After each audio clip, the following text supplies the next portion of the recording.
Hello, English 141. This is the makeup session for week 3 if you missed the in-person class. I'll just kind of walk you through some things we did in class. We spent a little time reviewing how to find your feedback. Hopefully you remember that as you look on the dashboard. And then there's an open grader feature you can look at there. Click on the assignment. We talked a little bit more about APA review, so if that's something you need, let me know, and I'll try to hook you up with some extra resources, show you where there's an example of running head pages for if you're using 6th edition or 7th, and I'm going to let you all pick what you use, but just be consistent. So you want to see an example of each. So we did those things. We spent a good bit of time going over the dark history of killer whales or blackfish, if you watch that, and just listing examples. Everybody in the audience kind of took one thing, logos, ethos, or pathos, and had to give an example. How's it used overall in the film, and then what are some specific examples? And we were easily able to fill all the slots I had kind of drawn on the board with examples showing that the documentary used all 3 devices.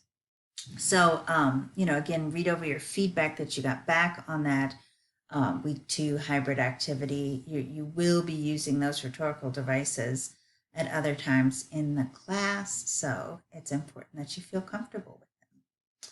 Then we spent really probably the majority of the class time on the next 2 things. One of them, under activities in week 3, is an in-class participation in a research project. So this is something I'll ask you to consider scrolling down here and doing under the 2 activities that are listed for week 3. It's a research project that I'm doing with 3 other English faculty at the university, and we're just trying to study a little bit how these hybrid classes will affect peer review and the successful peer review that's helpful, student perception of that and our perception of that. So there's 2 little links here, and they're super fast. This is a link to a consent form, a Google form. And if you just kind of read through it, it tells you about the project. It's going to be these professors with their 141 classes, and there are 2 surveys. Now, you don't have a choice about participating in peer review. It's part of the class, part of the writing process, part of your grade. So you will be doing peer review, but what you have a choice to consent to participate in or not are these 2 little surveys. One we did in class this week, and I'll show you the link to it. And then the other one we'll do after we do peer review in a couple weeks for writing project 1. So the idea is just trying to see what you already know about peer review, what your experience has been with it in the past, and then how that is after you've went through a round of it here at Tiffin. Risk and benefits talk about, I don't know if you've ever been traumatized by peer review. This might bring that back up, but really not too many realistic risks there. No, not getting paid to do anyway, so it's purely voluntary to take the surveys. They're completely anonymous, again, through a Google form. You can choose to do it now and not do the second one. You can choose to do start doing it and then think, no, I don't want to, and stop. Again, really stressing the voluntariness of it. So if you would and you're willing, click yes, type your name and the date, I think. Yeah. Type your name and the date, and then just be sure to submit this form. So really simple, a yes, name, and date, if you are good with doing it. Okay, then the other link is to the actual survey. And so it's most of it is these kind of click somewhere between strongly disagree and strongly agree. Just a few clicks through there, and then a couple questions. If you could put a little more than a click here, but what you think in response to these few questions. So that is activity 1 in week 3. And like I said, in class, we actually took time to do the survey for anybody who filled out the consent form. Now, the next thing is the other activity. This is your graded activity for the week. It's our first discussion board. You can see there are already people in here from the Monday class. So we spent the rest of the class time getting you ready for that discussion.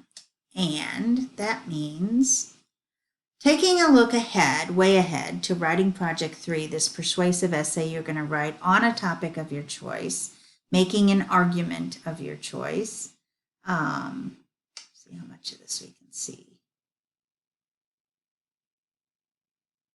Yeah, so it's final writing project. It's due on November 30th, which sounds really far away, but it's not. And the reason we're introducing it now and having you pick a topic is so that you can make use of writing project 1 as a step toward the final writing project. And that'll make sense in a few minutes.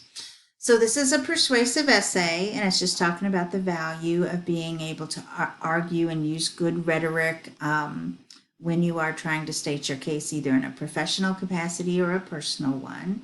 It's 5 to 7 pages of writing, so that doesn't include the cover page, your abstract, or your reference. And the topic is your choice, but I'm going to give you some guidance here. And then what you do in the discussion board for your graded activity is kind of choosing a topic and explaining a little bit about why. So obviously you want it to be something that you're legitimately interested in, that you feel strongly about, so that you can make your case and make your argument. Okay, so that's the basic assignment. 5 to 7 pages, you read through this a little bit more. APA, of course, as we've been talking about, and due on November 30th. So topics. This link that is as you see there is in week 3 for you, has all kind of suggestions for argumentative topics that are good, that have enough specificity and enough depth to be able to write about. So the idea is you have a topic, maybe you raise a question, and then the answer to the question is your argument. So the page itself lists a bunch of statements already that could be arguments that are fairly specific. We should develop some sort of internet censorship, since not all free expression is protected by the First Amendment. And that could get more specific. You see the what sort there. We should initiate a single-payer health care system. We should use death row inmates as subjects for medical testing rather than animals. Drivers in the state of Minnesota who are over 70 must pass an annual test for eyesight and physical ability to get their license renewed. So you notice these are kind of specific. In Minnesota, over 70. And they're controversial. People could say, no, that's age discrimination. People could say this is cruel about the death row inmates. A good persuasive topic has a legitimate other side or sides, multiple sides to it. It's not obvious or simple. So here's a whole big bunch for you to think about. And then here are links up at the top. Let me see if I can get the top to be in there. Yeah. To other sites that have good hot topic lists. Paper topics, where are they? Oh, here. Controversial issue guide, hot paper topics by St. Ambrose. I don't know. You're supposed to have to dig this far to get to them, but oh yeah, here, euthanasia, drug use in sports, concussion in sports, immigration, all kinds of things. So you get the idea. Go back. Here's another list of topics. I want to put your attention though on topics to avoid. And we talked a good bit about this. If something's a matter of personal taste, like fashion, music, things like that, that's not a good argumentative topic. You can't convince somebody who doesn't like something to like it. You can't say vanilla ice cream is the best, and to somebody who doesn't like vanilla ice cream, they'll never be convinced. So you see, here are some good examples about sports and music and such that are just too much about taste to be argued. then there's things that can't work. You can't argue historical facts. They are historical facts. So if you say you're really interested in this Hungarian uprising of 1956, okay, but that's not an argument. That would be a report. Alternative versus rap music, there's that personal preference taste thing again. We should punish drunk drivers. Don't do something that's obvious. Who's going to disagree with that? What's the other side of we should punish drunk drivers? There practically really isn't one.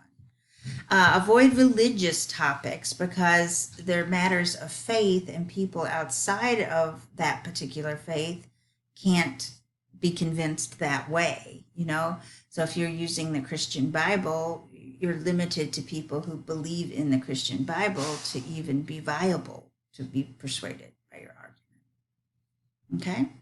Avoid things where there's not much evidence. There's a reason there's not much evidence. So if you're trying to argue against climate change, sorry, it's decided, right? The scientist, 97% of the scientists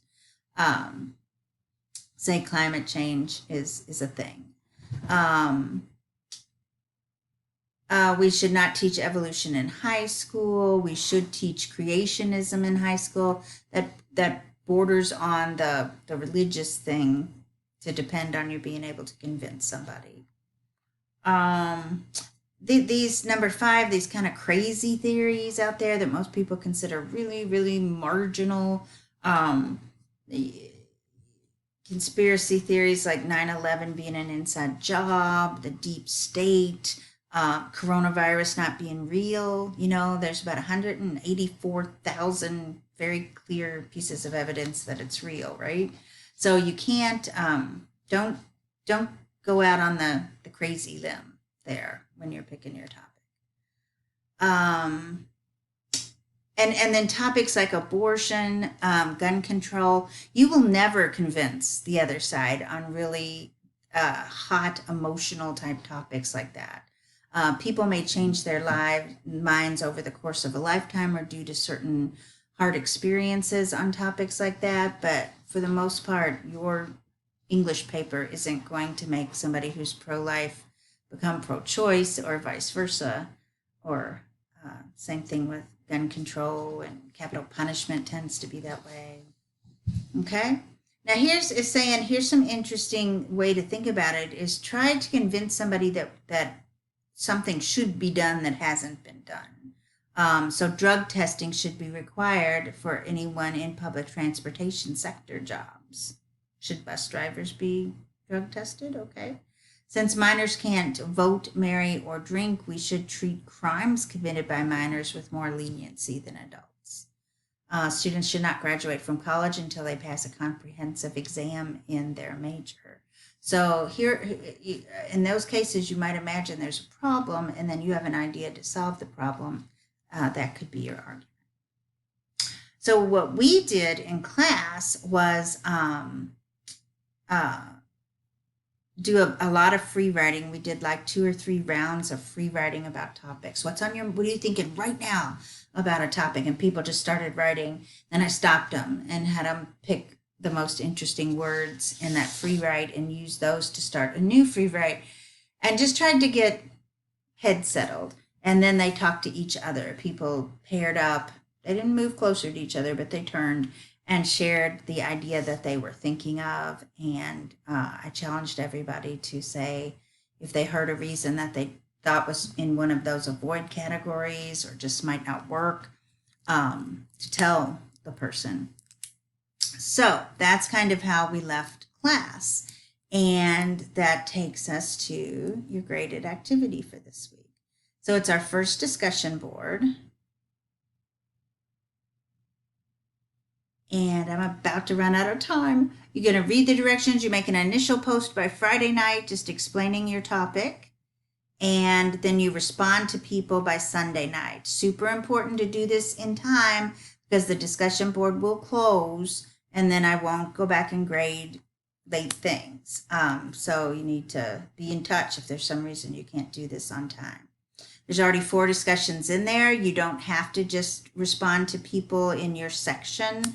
You can respond to people if you're a Thursday person on Monday, Thursday, whatever. But have fun in the discussion board and let me know if you have any questions.